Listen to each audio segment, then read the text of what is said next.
உலகெங்கு வாழும் என் இனிய தமிழ் நெஞ்சங்களுக்கு இயற்கை ஜோதிடம் சார்பாக என் இதயங்கணிந்த வணக்கத்தை தெரிவித்துக் கொள்கிறேன். ரிஷபராசி பெண்களின் வாழ்க்கையும் அவர்களின் குணங்களும் பிறப்பு முதல் இறப்பு வரை, இதை 6லிருந்து 60 வரை என்ற டைட்டிலில் அவர்களுடைய வாழ்க்கை தரமும் அவர்களுடைய எண்ண செயல்பாடுகளும் அவர்கள் எங்கே பிறந்திருப்பார்கள் என்றும் இந்த பெண்களின் அனைத்து நற்பண்புகளையும் மிக தெளிவாக ஆராய்ச்சி செய்து இயற்கை ஜோதிடம் ஒரு பொக்கிஷமாக பதிவிடுகிறது. ரிஷபராசி பெண்கள் இதை கடைசி வரை பொறுமையாக பார்த்து இந்த பதிவு ஒரு பொக்கிஷமா இல்லையா என்று நீங்கள் கமெண்ட்ல சொல்லணும். ரிஷபராசி பெண்கள் பிறப்பிடம் எப்படி இருக்கும் என்றால், ரிஷபராசியின் தாய் தந்தைகள் வசதியான வீட்டில் வாழ்ந்தாலும் கூட இவர்கள் கரு உருவாக காரணமாக என்னுடைய நண்பர்கள் வீட்டுக்கோ அல்லது உறவினர்கள் வீட்டுக்கோ ஏழ்மையான வீட்டுகளுக்கு போயிருப்பார்கள். அந்த நேரத்தில் தாம்பத்தியம் வைத்திருப்பார்கள். அல்லது இவர் தாய் தந்தைகள் தன்னுடைய குடும்பத்தில் பிரச்சனை ஏற்பட்டு ஒரு சிறிய வீட்டில் தனி குடித்தனம் செல்வார்கள்.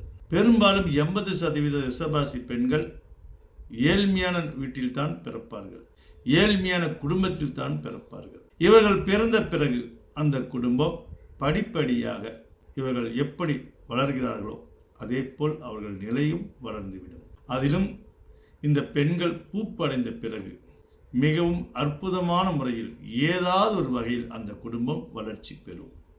ஏனென்றால் இந்த ரிஷபராசி பெண்கள் மிகவும் அதிர்ஷ்டசாலிகள். தனக்கு அதிர்ஷ்டம் கிடைக்கிறதோ இல்லையோ, தன்னை சார்ந்தவர்களுக்கெல்லாம் அதிர்ஷ்டம் கிடைக்கும். தன்னுடைய தாய் தந்தைகளுக்கு நிச்சயம் அதிர்ஷ்டம் கிடைக்கும். தன்னுடைய கூட பிறந்தவர்களுக்கும் அதிர்ஷ்டம் கிடைக்கும். தான் எங்கு சென்றாலும், ஒரு வேலைக்கே சென்றாலும் கூட அந்த ஓனர்களுக்கு அதிர்ஷ்டம் கிடைக்கும். இந்த ரிஷபராசி பெண்கள் ஒரு அட்சய பாத்திரம் போல.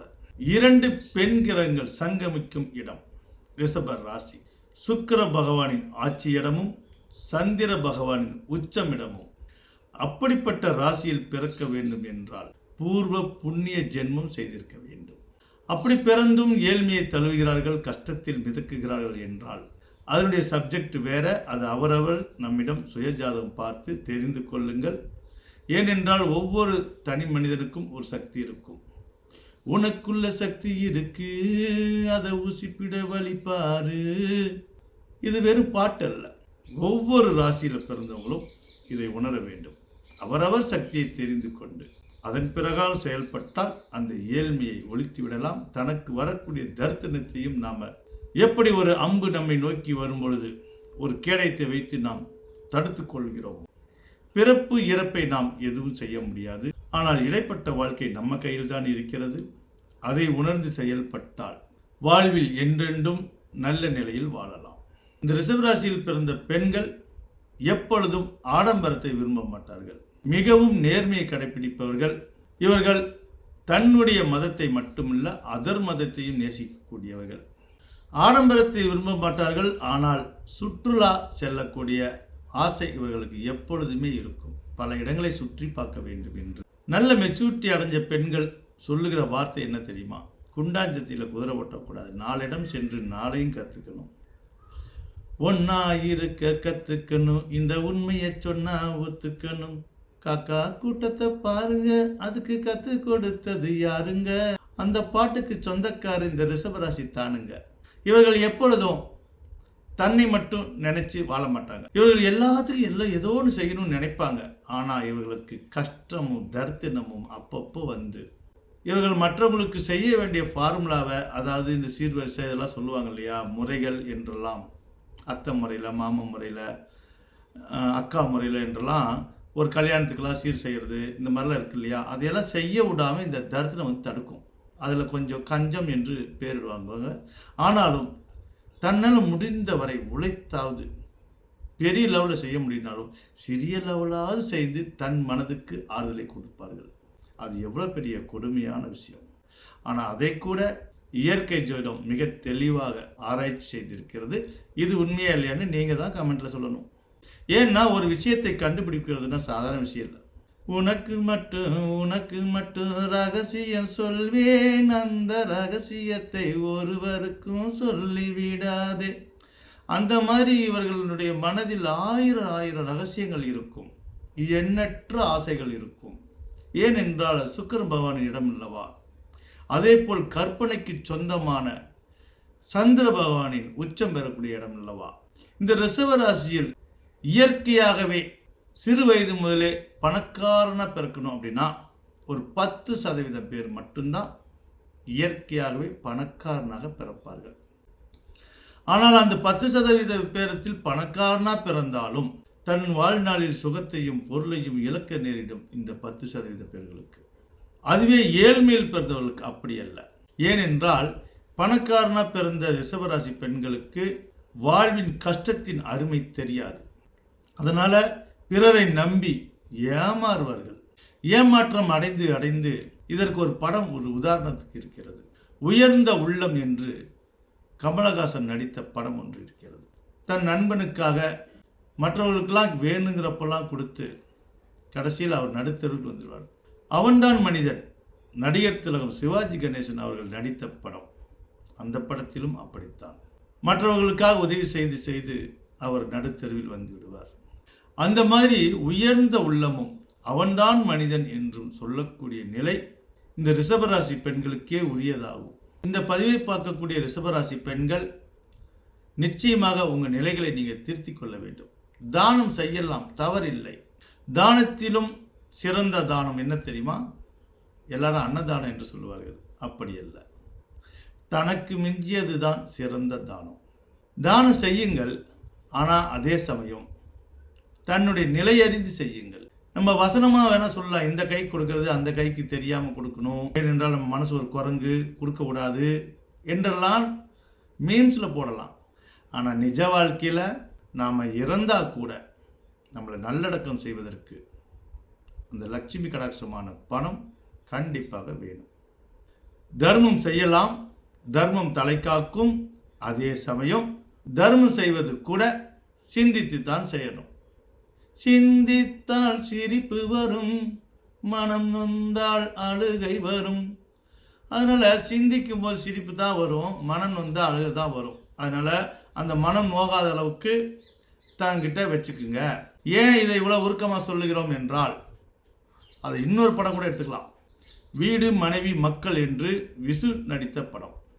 அந்த படத்தை பார்க்கும் பொழுது கடைசி ப்ராவிடன்ட் பங்கெல்லாம் வாங்கிட்டு வந்து தன்னுடைய மகனுக்கெல்லாம் கொடுத்துட்டு அவங்களுக்கு என்று ஒரு வீடு எடுத்து அந்த வீடை கட்ட முடியாமல் கடைசியாக கட்டி அவங்க வாழலாங்கும் போது அவங்களுடைய மனைவியே இறந்துருவாங்க. அந்த மாதிரி இந்த ரிஷபராசி பெண்கள் தன்னுடைய குழந்தைகளுக்கு எல்லாத்தையும் தூக்கி தூக்கி தூக்கி தூக்கி கொடுத்துருவாங்க. கடைசியில் நிர்கதியாக நிற்பாங்க. அந்த நிலை இனிமே இந்த ரிஷபராசி பெண்களுக்கு வரக்கூடாது இல்லையா? அதற்காக தான் இந்த பதிவு. மிக மிக வெள்ளந்தியான பெண்கள் இந்த பெண்கள். ஆனால் அதே நேரம் ரொம்ப கேர்ஃபுல்லான பெண்கள். இவரை ஏமாற்றி தொற்றி விடலாம் என்றெல்லாம் யாரும் கற்பனை கோட்டை கட்டிவிட முடியாது. ஒருவர் பேசும்போதே இவர்கள் எதுக்காக பேசுகிறார்கள்? நம்ம மேனி அழகை கண்டு பேசுகிறார்களா? நம்மளுடைய உள்ளன்பை கண்டு பேசுகிறார்களா? நம்மளுடைய செயல்திறனை கண்டு பேசுகிறார்களா என்று டக் என்று நொடி பொழுதில் கண்டுபிடித்து விடுவார்கள். இவர்கள் எந்த விஷயத்திற்கும் எதற்கும் அவசரப்பட மாட்டார்கள். லவ் பண்ணுவதாக இருக்கட்டும், திருமண வாழ்க்கையாக இருக்கட்டும், ஒரு கடை வைப்பதாக இருக்கட்டும், ஒரு தொழில் செய்வதாக இருக்கட்டும், எல்லாத்திலையும் அவசரப்பட மாட்டார்கள். ஆனால் தன்னுடைய வெகுளித்தனத்தால் ஏமாறுவார்கள். அதிலும் நண்பர்களிடத்தில் முக்கியமாக ஏமாறுவார்கள். ஆண்களுக்கும் அப்படித்தான், நண்பர்களால் ஏமாற்றம் அடைவார்கள். எப்பொழுது தன்னோட நண்பர்கள் உண்மையானவர்கள் என்று இவர்கள் நினைக்கிறார்களோ அந்த உண்மையான நண்பனுக்கு ஏதோ ஒரு சோதனை வந்து இவங்களை காட்டி கொடுக்கும் நிலை ஏற்பட்டுவிடும். இவ்வளவு துல்லியமாக ஆய்வு செய்திருக்கிறோம். அதே போல் ஏழ்மையான குடும்பத்தில் பிறந்தாலும் தான் படித்து கொண்டிருக்கும் போதே ஏதாவது ஒரு பார்ட் ஜாப் செய்து அல்லது ஒரு பூக்கட்டியாவது எப்படியாவது ஒரு சிறிய வருமானத்தையாவது தேடிக்கொள்வார்கள். இவர்கள் நோக்கமெல்லாம் உழைத்துதான் வாழ வேண்டும், உழைத்துதான் வசதியாக வேண்டும் என்று தொலைநோக்கு லட்சியத்தோடு வாழ்வார்கள். இவர்கள் எதை செய்தாலும் தொலைநோக்கோடு தான் பார்வையிடுவார்கள், தொலைநோக்கோடு தான் செய்வார்கள். தற்காலிகத்துக்காக எப்பவும் பாடுபட மாட்டார்கள். ஆனால் இவ்வளோ செய்கிறவர்கள் தன்னுடைய குழந்தைகளிடமும் தன்னுடைய நண்பர்களிடமும் ஏமாற வேண்டிய சூழ்நிலை ஏற்படும். ஆனால் அதில் கொஞ்சம் உஷாராயிருங்க என்று இயற்கை ஜோடம் உங்களுக்கு அன்போடு அக்கறையோடு பரிந்துரைக்கிறது. இதை ஏற்றுக்கொள்வதும் ஏற்றுக்கொள்ளாததும் உங்கள் கையில். ஏழ்மையில் பிறந்த ரிஷபராசிக்காரர்களெல்லாம் தான் வேலை செய்த இடத்தில் சரியாக சலுகை கிடைக்கவில்லை என்றாலும் தன்னுடைய நிலை உயர்ந்த பிறகு, தான் ஒரு முதலாளியான பிறகு, தனக்கு கீழே வேலை செய்பவர்களை வாட்டி எடுக்கவோ, சித்திரவதை செய்யவோ, கண்டிஷன் போடவோ எதுவும் செய்ய மாட்டார்கள். சுதந்திரம் அதிகம் கொடுப்பார்கள், சலுகைகள் அதிகம் கொடுப்பார்கள். அப்படி இருந்து இந்த ரிஷபராசிக்காரர்களுக்கு அமையக்கூடிய வேலைக்காரர்கள் ஒரு சிலர் இவர்களை ஏமாற்றி விடுவார்கள். இன்னொரு விஷயம் என்னவென்றால், எவ்வளவுதான் இவர்கள் வசதியானாலும் எந்த நேரத்திலும் இறங்கி வேலை செய்ய தயாராக இருப்பார்கள். வேலையாட்களோடு வேலையாட்களாக இறங்கி வேலை செய்யவும் தயாராக இருப்பார்கள். மொத்தத்தில் சொல்ல போனால் இவர்கள் ஒரு கதாநாயகர்கள் என்று சொல்லலாம். பெரும்பாலும் 80% ரிஷபராசி பெண்கள் டிகிரி படித்திருப்பார்கள். ஆனால் எந்த வேலைக்கு படித்தார்களோ அந்த வேலை செய்ய மாட்டார்கள். அந்த வேலையும் அமையாது. ஒரு சிலருக்கு மட்டும்தான் படித்த வேலை அமையும், பிடித்த வேலையும் அமையும். ஆனால் பெரும்பாலும் படித்தது ஒன்று, இவர்கள் செய்யும் வேலை ஒன்றாக இருக்கும். ஆனாலும் அதிலும் கிடைக்கக்கூடிய நாலேஜை இவர்கள் கற்றுக்கொள்வார்கள். மனிதர்களிலேயே உன்னதமான மனிதர்கள், பொறுமையான மனிதர்கள், அனைவரையும் நேசிக்கக்கூடிய மனிதர்கள் என்று சொன்னால் இந்த ரிஷபராசி பெண்களை எடுத்துக்கொள்ளலாம். இவர்கள் அழகை பற்றி பல வீடியோக்கள் சொல்லியிருக்கேன். இருந்தாலும் இதிலையும் சொல்லுவோம். கண்களாலே நாட்டியம் ஆடக்கூடிய தேவதை என்று இந்த ரிஷபராசி பெண்களை சொல்லலாம். இந்த ரிஷபராசி பெண்கள் கண்களை பார்த்தாலே மற்றவர்களுக்கு மீண்டும் மீண்டும் ஒரு முறை பார்க்க தோன்றும். இவர்கள் மை போடாமலேயே கண்கள் பார்த்தோம் என்றால் மை போட்ட மாதிரி இருக்கும். கண்ணம் அவ்வளவு பண்ணு மாதிரியும் இருக்காது, அவ்வளவு ஒட்டி குழியாகவும் இருக்காது. மிக கச்சிதமாக சிலை போல செதுக்கி வச்ச மாதிரி. இந்த ரிஷபத்தில் பிறந்த பெண்கள் 80% மாநிறமாகத்தான் இருப்பார்கள். அவ்வளவு கருப்பாகவும் இல்லை, அவ்வளவு சிவப்பாகவும் இல்லை அப்படின்னு சொல்லுவாங்க. அந்த மாதிரி ரொம்ப கருகருன்னு இருக்க மாட்டாங்க, ரொம்ப செவச்சவன்னு இருக்க மாட்டாங்க. பார்ப்பதற்கு கலையாக பொண்ணு பார்க்கும்போது ஓகே அப்படின்னு சொல்கிற அளவுக்கு இருப்பாங்க. நல்ல லட்சணமாக மகாலட்சுமி மாதிரி இருப்பாங்க. 10-20% பேர் மட்டும்தான் நல்ல சிகப்பாக இருப்பாங்க. இவர்கள் கைகள் விரல்கள் நீட்டமாக லைட்டாக கூர்மையாக இருக்கும். ஏனென்றால் இவர்கள் ஆர்டிஸ்டுகள், ஓவியக்காரர்கள். இவர்கள் வாழ்நாளில் பேஷன் டெக்னாலஜி படிக்கிறார்களோ இல்லையோ, சிலருக்கு படிக்க முடியும், சிலர்கள் பேஷன் டெக்னாலஜி படிக்கலினாலும் அந்த பேஷன் டெக்னாலஜி தெரிஞ்சவங்க கூட நட்பாக இருக்கும். அது மூலிமா எப்படியும் தான் ஒரு மெஹந்தி போடவாது கற்றுக்கொள்வாங்க. கலை ஓவியங்களை ரசித்து அந்த கலை ஓவியங்களுக்காக செலவு பண்ணக்கூடியவர்களாக கூட இருப்பாங்க. சுற்றுலா செல்லும் போது இவர்கள் இந்துக்களாக இருந்தால் கண்டிப்பாக அங்கே எங்கேயாவது கோயில் இருந்தால் அந்த கோயிலுக்கு போய் அந்த சிலையெல்லாம் பார்த்துட்டு வந்தால் தான் இவங்களுக்கு கொஞ்சம் நிம்மதியாக இருக்கும். அதே முஸ்லீமாக இருந்தாங்கன்னா இவங்க சுற்றுலா போனால் கூட அங்கே ஏதாவது தர்கா இருக்கான்னு என்று தன் கண்கள் தேடும். அவருக்கு பழங்கால விஷயங்களை ரசிக்க முடியும், அதே போல் புதியதையும் ரசிக்க முடியும். கிறிஸ்தவராக இருந்தாலும் அந்த ஆலயங்களுக்கு செல்லலாமா என்று தோணும். அப்படியாக போக முடியல என்றாலும் போகிற வழியிலேயாவது அந்த ஆலயங்களை பார்த்து தன்னுடைய செய்கையால் அந்த இறைவனுக்கு ஒரு வணக்கம் சொல்லிவிடுவார். அவ்வளவு பக்தி மார்க்கம் கொண்டவர்கள். ஆனால் பக்தி வேஷம் போட மாட்டார்கள். வேஷம் போடாத பெண்மணி யார் என்றால் அது ரிஷபராசி பெண்கள் என்று சொல்லலாம். மற்றவர்களுக்கெல்லாம் இவங்க மேக்கப் பண்ணிவிடுவாங்க, ஆனால் தான் மேக்கப் பண்ணிக்க மாட்டாங்க. ஏன்னா இவங்க மேக்கப் பண்ணாமே அழகாக இருப்பாங்க.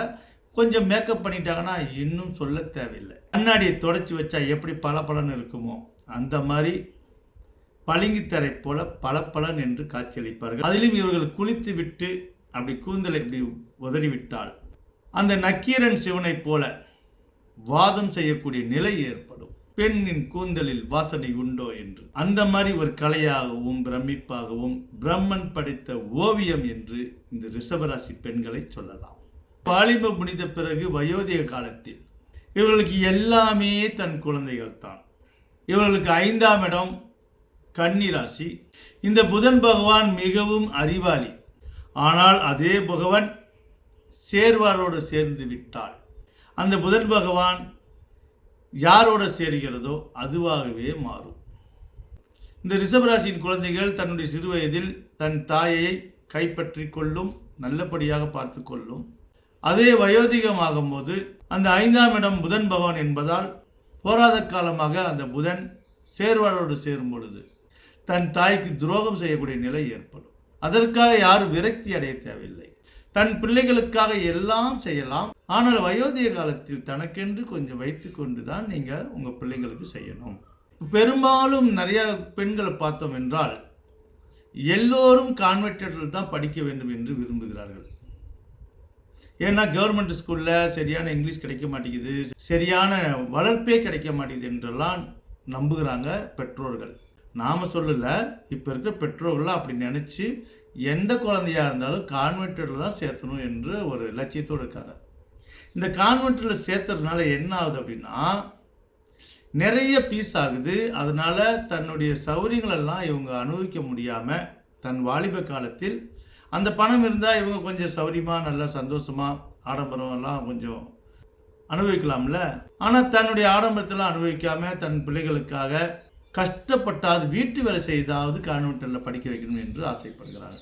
அதனால் தன்னுடைய உழைப்பெல்லாம் தன்னுடைய குழந்தைகளுக்கே போய்விடும். ஆனால் அந்த குழந்தைங்க பெருசாகி அதுக்கு விசுவாசம் வச்சு பார்த்தா தான் அந்த வயது காலத்தில் நம்ம வாழ்க்கை நல்லாயிருக்கும். அதனால் படிக்க வைக்க வேணாம் சொல்லலை, தன்னுடைய தகுதிக்கு தகுந்த மாதிரி ஸ்கூலில் சேர்த்து படிக்க வைங்க அப்படின்னு இயற்கை ஜோடம் சார்பாக உங்களுடைய பொற்பாதம் தொட்டு உங்களுடைய நலன் கருதி மிக தாழ்மையுடன் அன்புடன் கேட்டுக்கொள்கிறேன். ஆசைப்படுவது அழகல்ல, அதற்கு உண்டான அம்சங்கள் இருக்க வேண்டும். இதனால் ஒவ்வொரு ரிஷபராசி பெண்களும் தன்னுடைய தகுதியை தெரிந்து கொள்ள வேண்டும்.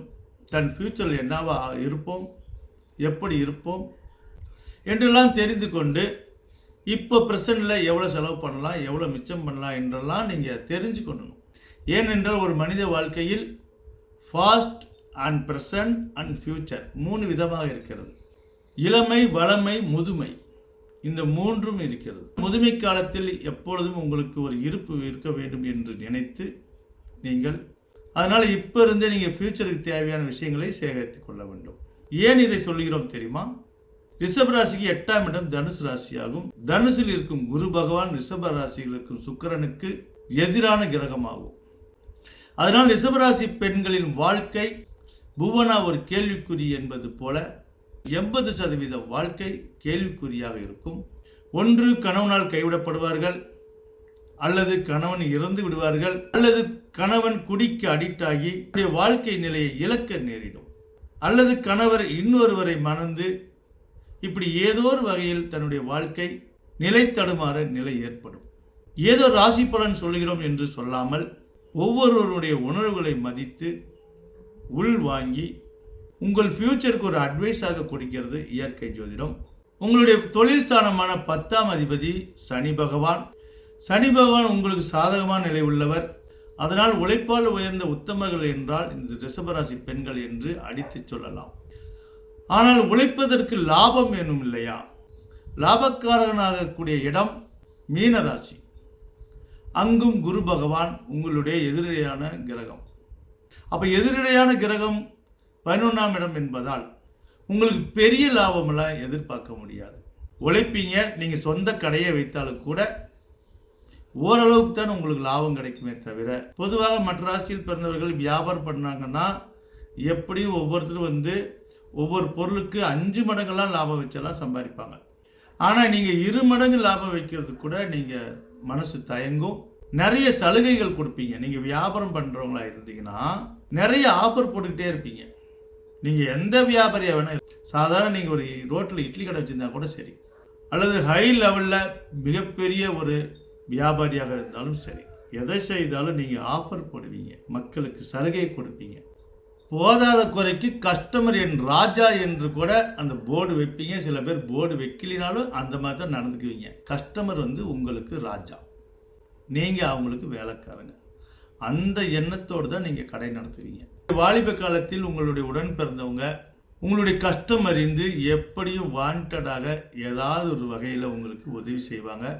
ஆனால் அவங்கக்கிட்ட தன்னுடைய கஷ்டத்தை சொல்லி உதவி தேட மாட்டீங்க. தேடாமலே அவங்க ஏதாவது ஒரு உதவி செய்வாங்க. நீங்களும் நேர்மையாக நடந்து கொள்வீங்க. நேர்மையாக நடந்து கொண்டாலும் சகோதர சகோதரிக்குள்ள அடிக்கடி மன வருத்தம் ஏற்படும். தன் தந்தையிடம் அடிக்கடி மன வருத்தம் ஏற்படும். தன்னுடைய துணைவரிடம் அடிக்கடி மன வருத்தம் ஏற்படும். ஆக மொத்தம் அடிக்கடி மன வருத்தத்துக்கு உள்ளாகக்கூடும். ஏனென்றால் சந்திர பகவான் உச்சமடையும் இடம். நிறைய கற்பனை கோட்டை கட்டுவீங்க, நிறைய சிந்திப்பீங்க. அந்த சிந்தனைக்கு தகுந்த மாதிரி, அந்த கற்பனைக்கு தகுந்த மாதிரி சில விஷயங்கள் நடக்காதப்போ பயங்கரமாக வெக்ஸ் அடைவீங்க. ஆனால் எல்லா நேரமும் அப்படி இருக்காது. இரவும் வரும் பகலும் வரும் இரண்டும் ஒன்றுதான். அந்த மாதிரி டேக் இட் ஈஸியாக எடுத்துக்கிட்டு நமக்கு எதிர்காலம் உண்டு என்று பல லட்சியத்தோடு வாழ்வீர்கள். இவர்கள் நடையே எப்பொழுதும் ராஜ நடையாக இருக்கும். நல்ல நிமிர்ந்து ஒரு காவல்துறையினர் நடப்பது போல்தான் இவர்கள் நடப்பார்கள். அப்படி நடந்தாலும் அதிலும் ஒரு நளினம் இருக்கும். இவர்கள் எங்கே சென்றாலும் சரி, ஒரு நொடி பொழுதில் பழகிவிடுவாங்க மற்றவங்க கிட்ட. அப்படி இல்லைனாலும் மற்றவங்க ஒருத்தவங்க பேசாமல் இருந்தால் கூட அவங்கள கொஞ்ச நேரத்தில் தான் கூட பேச வச்சிருவாங்க. அந்த வித்தை தெரிந்தவங்க. எங்கே போனாலும் பார்த்த ஊமையாட்ட தான் இருப்பாங்க. மற்றவர்கள் ஊமையாட்ட இருந்தால் அவங்கள சிரிக்க வச்சு பேச வச்சுருவாங்க. மற்றவர்கள் சிரித்து கலகலன்னு பேசிட்டு இருக்கும்போது இவங்க கொஞ்சம் சைலண்டாக கடைப்பிடிப்பாங்க. அப்படி ஒரு வித்தியாசமான மனப்போக்குள்ளவங்க. ஆனால் என்னதான் சிரிச்சிட்டு இருந்தாலும், என்னதான் ஒரு சந்தோஷமாக இருந்தாலும், அவ்வப்போது மனசு என்ன செய்யும்னா உள்ளுக்குள்ள ஏதோ ஒரு கலக்கம், இனம் புரியாத கலக்கம். மயக்கமா கலக்கமா மனதிலே குழப்பமா வாழ்க்கையில் நடுக்கமா. அதையும் அவங்களே சொல்லுவாங்க. வாழ்க்கை என்றால் 1000 இருக்கும், அவங்களே சொல்லுவாங்க. ஆனால் ஏன் இந்த கலக்கம் ஏற்படுது என்று தெரியாது. இனம் புரியாத ஒரு கலக்கம், இனம் புரியாத ஒரு பயம். தைரியமானவங்க தான், கலகலப்பாக இருக்கக்கூடியவங்க தான். ஆனால் ஏன் இது பற்றி கொள்ளும் என்று அவர்களுக்கே தெரியாது. நல்ல சந்தோஷமாக சிரிச்சிட்டு இருப்பாங்க. திடீர் என்று பார்த்தால் சோகமாயிருவாங்க. நல்ல எதிர்காலத்தை சிந்தித்து எல்லாம் செஞ்சுட்டே இருப்பாங்க. திடீர்னு எதிர்காலத்துக்கு கண்டு ஒரு பயம் வந்துடும். இவர்கள் எப்பொழுதும் எந்த ஒரு விஷயத்திலும் அவ்வளோ சீக்கிரம் கமிட் ஆக மாட்டாங்க. அப்படி கமிட் ஆகிட்டாங்க அப்படின்னா செய்து முடிக்காமல் விட மாட்டாங்க. மற்றவர்கள் ஓய்ந்தாலும் கூட இவர்கள் ஓய மாட்டாங்க. தூங்குனா நல்லா தூங்குவாங்க. நிறைய ரெஸ்ட் வேணும். உழைத்தா நல்லா உழைப்பாங்க. ரெஸ்ட்டே இல்லாமல் உழைப்பாங்க. உழைப்பென்று வந்து விட்டால் ஏரில் பூட்டின மாடு போல இவங்க உழைப்பாங்க. அந்த மாடு கூட கொஞ்சம் அசந்து உட்கார்ந்து மொழிய இவங்க அசந்து உட்கார மாட்டாங்க, உழைச்சிக்கிட்டே இருப்பாங்க. அதே கொஞ்சம் சோம்பேறித்தனம் ஆயிட்டாங்க அப்படின்னா இவங்களை யாருமே எழுப்ப முடியாது. அவங்களே எந்திரிச்சு வந்தால் தான். இவர்கள் குறைவாக படித்தால் கூட இவர்கள் எழுத்து எப்படி இருக்குன்னு தெரியுமா? இவர்கள் பத்திரிகை துறையில், ஆங்கரில், ரியல் எஸ்டேட்டில், இப்படி ஆடம்பரமான தொழில்கள் வேலையில் இருப்பார்கள். அந்த வேலையில் இவர்கள் சின்சியராக இருப்பதனால இருக்கிற ஓனர்களுக்கு இவர்கள் நமக்கு கிடைத்த பொக்கிஷம் என்று கூட அவர்கள் உணர மாட்டார்கள். ஆனால் இவர்கள் அப்படியல்ல. எங்கே வேலை செஞ்சார்களோ அங்கே சின்சியராக இருந்து அந்த கம்பெனி வளர்ச்சி அடைய வைப்பார்கள். 60% ரிஷபராசி பெண்கள் தனிச்சையாக சுயமாக ஏதாவது ஒரு வியாபாரம் செய்ய வேண்டும் என்று சுதந்திரம்தான் இவர்களுக்கு ரொம்ப பிடிக்கும். அடிமைத்தன்மை இவர்களுக்கு பிடிக்காது. அதனாலேயே இவர்கள் கவர்மெண்ட் வேலை வாங்கினால் கூட அடிக்கடி டிரான்ஸ்ஃபர் ஏற்படும். ஆனாலும் அடிக்கடி டிரான்ஸ்ஃபர் ஆனாலும், ஒரு வீடு மாற வேண்டிய நிலை ஏற்பட்டாலும், ஒரு இடம் மாறி வந்துட்டோமே, இது புதுசாக இருக்குமே என்றெல்லாம் பார்க்க மாட்டாங்க. ஏற்கனவே அந்த இடத்துல வாழ்ந்த மாதிரியும், அந்த இடமெல்லாம் நமக்கு பழக்கப்பட்ட மாதிரியும், என்ன ஃபஸ்ட்டில் ஒரு நாள் 2 நாளுக்கு அப்படி இருக்கும். அப்புறம் ஒரு வாரத்துக்குள்ளார ஏற்கனவே அந்த இடத்துல வாழ்ந்த மாதிரி ரெடி பண்ணி வச்சுக்குவாங்க. அவ்வளவு திறமை கொண்ட ரிஷபராசி பெண்களுக்கு இந்த 6லிருந்து 60 வரை டைட்டில் உங்களுக்கு பொக்கிஷமாக அமைஞ்சதா இல்லையா என்று கமெண்ட்டில் சொல்லுங்கள். இந்த 2024 வருடம் புது வருடம் உங்களுக்கு நல்ல விதமாக அமைய வேண்டும். நீங்கள் நினைத்ததெல்லாம் கிடைக்க வேண்டும். உங்களுடைய எண்ணங்களுக்கும், உங்களுடைய உழைப்புக்கும், உங்களுடைய உயர்ந்த உள்ளத்திற்கும், கவர்மெண்ட் வேலையில் இருந்தீங்கன்னா உங்களுக்கு ப்ரொமோஷன் கிடைக்கணும். சொந்த வியாபாரத்தில் இருந்தீங்கன்னா உங்களுக்கு நல்ல லாபம் கிடைக்கணும். நீங்கள் வேலையில் இருந்தீர்கள் என்றால் உங்களுக்கு நற்பெயரெல்லாம் கிடைக்க வேண்டும் என இறைவனிடம் துவா செய்து மீண்டும் அனைவருக்கும் என் நெஞ்சார்ந்த வணக்கத்தை தெரிவித்துக் கொள்கிறேன்.